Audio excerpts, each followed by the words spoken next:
Alors, aujourd'hui, c'est un petit épisode pour vous expliquer quelques petits trucs avant de commencer la crypto. Différents chapitres, comme d'habitude, et c'est parti.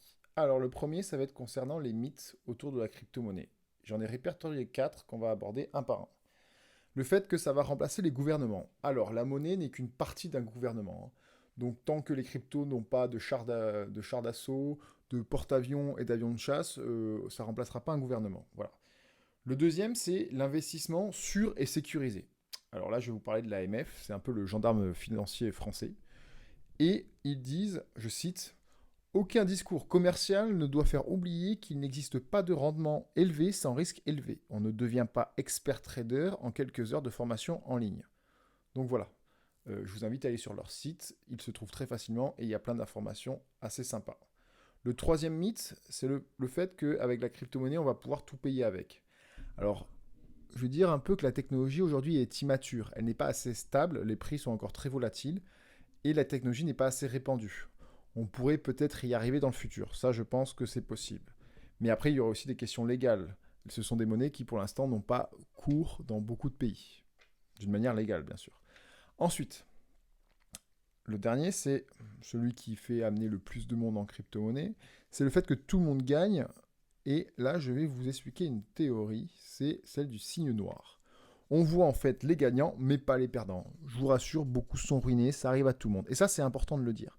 Parce que quand on est sur la crypto-monnaie, on ne voit sur Instagram, sur YouTube, que ceux qui ont réussi, et dès qu'on perd, on panique. Non, non, c'est important de dire qu'il y en a plein qui ont échoué. Voilà. Il y a des acteurs sur les réseaux qui sont bien plus forts que vous. Ils sont capables de faire des choses bien meilleures, ils ont des ordinateurs bien plus puissants. Et même ceux-là, parfois, peuvent faire de grosses erreurs. Donc, no panique, voilà, c'est pas grave. Il faut savoir juste se mettre à son niveau, ni au-dessus, ni en dessous. Voilà. Maintenant, on va abandonner les mythes et on va passer à la catégorie suivante.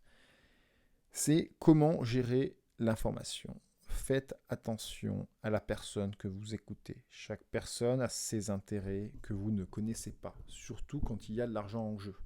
Quand quelqu'un vous vend une formation, il veut juste vous vendre la formation. Il n'est pas responsable de votre rentabilité derrière. Il s'en moque éperdument. Quand quelqu'un vous présente le trading comme une solution rapide pour gagner de l'argent, c'est du vent.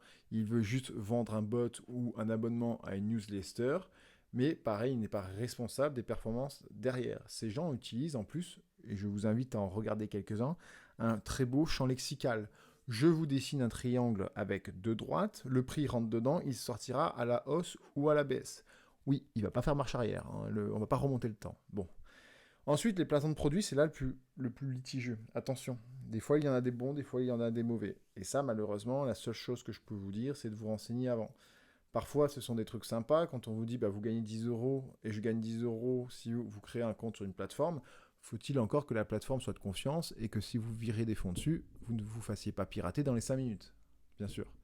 Voilà. Ensuite, un autre point, c'est que personne ne connaît ce qui va arriver sur les prix. Vous faites très attention à ça. Parfois, on va chercher juste à se réconforter et après, on regrette quand c'est trop tard. Je pense ça, je suis tétanisé et donc je veux chercher des informations qui vont me réconforter. Oui, bah, il faut pas faire ça. Voilà. Parfois c'est dur, parfois on va avoir peur quand on est en crypto-monnaie. Oui, vous allez prendre des grosses gamelles comme vous ne pouviez pas imaginer, ça fait partie du jeu. C'est pas si facile, sinon tout le monde le ferait.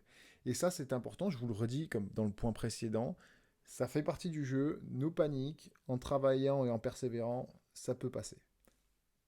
J'ai utilisé du conditionnel pour pas garantir le fait que ça réussisse. Personne ne peut le garantir. Voilà.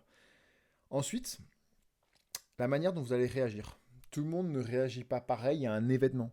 Chacun a sa méthode d'investissement, son capital, son aversion au risque, sa gestion de la dette, ses impératifs temporels. Quelqu'un qui a investi 1% de son capital et qui peut attendre 5 ans ne réagira pas de la même manière que quelqu'un qui a investi 50% de son capital et qui a besoin de les récupérer dans 2 semaines. Voilà, donc c'est tout à fait normal que chacun réagisse à sa manière. Alors soyez acteur de votre stratégie, construisez votre stratégie.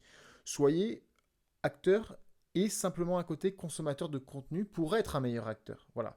Il ne faut pas juste être un consommateur de contenu. Voilà. Si il y avait un ingrédient secret, ça se saurait. Et je vais pas vous donner l'ingrédient secret parce que je viens de vous dire qu'il n'y en avait pas, mais une bonne piste, ça serait de savoir être à sa place et d'y rester. C'est tout. Voilà. Ensuite, on arrive à la fin de l'épisode. N'oubliez pas que à rester assis, on regarde le train passer. Alors à vous de choisir entre les regrets et les remords. Et pour conforter tout ce que je viens de vous dire depuis le début, trouvez un sport où c'est possible de devenir performant en moins de 3 jours. C'est pas possible. Alors, pourquoi ça serait possible en crypto? Acceptez d'y passer du temps, acceptez de faire des erreurs, apprenez de vos erreurs et ça devrait passer. Voilà. Maintenant, je pense que je vous ai donné pas mal de pistes. Vous n'avez plus aucune raison de au moins pas vous renseigner sur ce qu'est la crypto-monnaie. Allez, à ciao, bonsoir.